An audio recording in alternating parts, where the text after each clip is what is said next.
Welcome to Stenopath. Dictation start होगी 3 second के बाद। स्टार्ट। हरित क्रांति ने भारत में विशेष रूप से पंजाब और हरियाणा में कृषि के तरीके को रूपांतरित कर दिया। स्टॉप। सरकार के रूप में एक गारंटीकृत खरीदार और न्यूनतम समर्थन मूल्य से समर्थित धान एवं गेहूं की अधिक उपज देने वाली किस्मों के अर्थशास्त्र ने एक फसल द्वैधिकार को जन्म दिया और इसके साथ ही फिर पराली दहन की प्रथा जीवंत हुई। स्टॉप।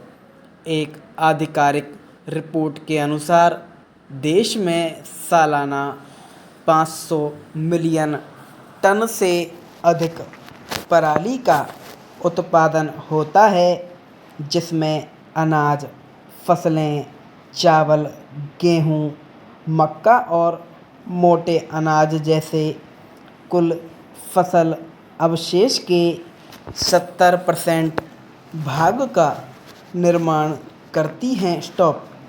पराली दहन अक्टूबर के आसपास शुरू होता है और नवंबर में अपने चरम पर होता है, जब दक्षिण पश्चिम मानसून वापस लौट रहा होता है। स्टॉप। प्रतिबंध लगाने और किसानों को दंडित किए जाने भर से ही पराली दहन की रोकथाम संभव नहीं है। स्टॉप।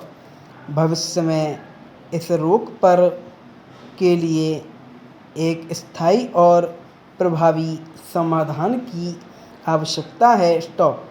भारतीय किसान दशकों से पराली दहन का अभ्यास कर रहे हैं और इसके कई कारण हैं। स्टॉप। इनमें से कुछ प्रमुख कारण हैं, जैसे सर्वप्रथम यह फसल अवशेष से मुक्ति पाने का सबसे सरल और सस्ता तरीका है। स्टॉप। दूसरा, फसल की यांत्रिक कटाई में उछाल के साथ पराली की समस्या बड़ी है, क्योंकि इसमें 1-2 फीट लंबा ठूंठ हो छोड़ जाता है, जिसे स्वयं सड़कर नष्ट होने में लगभग 1.5 माह लगते हैं। लेकिन किसानों के पास पर्याप्त समय नहीं होता है, क्योंकि उन्हें अगली फसल के लिए तैयार खेत की आवश्यकता होती है। इसलिए वे अवशेष के सड़ने की प्रतीक्षा करने के बजाय उसे जलाकर तुरंत नष्ट कर देने का रास्ता चुनते हैं। स्टॉप। नेक्स्ट। भारतीय अंतरिक्ष क्षेत्र को लागत प्रभावी उपग्रहों के निर्माण और कम व्यय पर विदेशी उपग्रहों के अंतरिक्ष में स्थापन के लिए वैश्विक स्तर पर चिन्हित किया जाता है। स्टॉप।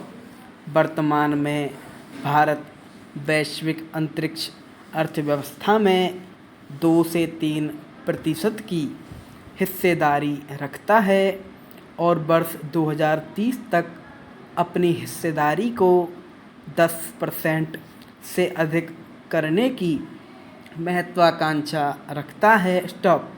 निरस्त्रीकरण पर जिनेवा सम्मेलन के प्रति अपनी प्रतिबद्धता के एक अंग के रूप में भारत बाह्य अंतरिक्ष के शांतिपूर्ण एवं असैन्य उपयोग का समर्थन करता है और अंतरिक्ष क्षमताओं या कार्यक्रमों के किसी भी शस्त्रीकरण का विरोध करता है। लेकिन चूंकि अंतरिक्ष क्षेत्र में वाणिज्यीकरण की गति बढ़ रही है। स्टॉप। भारत के लिए एक प्रमुख खिलाड़ी बने रहना अधिक चुनौतीपूर्ण होता जा रहा है। स्टॉप। इस परिदृश्य में यह उपयुक्त समय है कि भारत अपनी दुविधाओं से बाहर आए और अंतरिक्ष क्षेत्र में अपनी उपस्थिति पर पुनर्विचार करे। स्टॉप।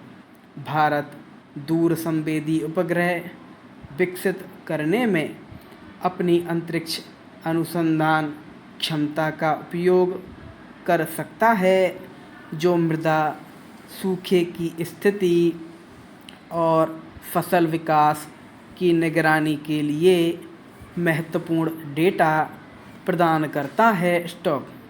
उपग्रहों के माध्यम से वर्षा का आकलन किसानों को उनकी फसलों के लिए आवश्यक सिंचाई के समय और मात्रा की योजना बनाने में मदद कर सकता है। स्टॉप।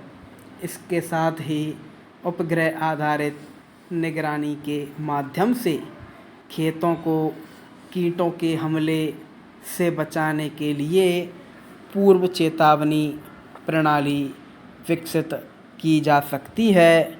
संपूर्ण विराम।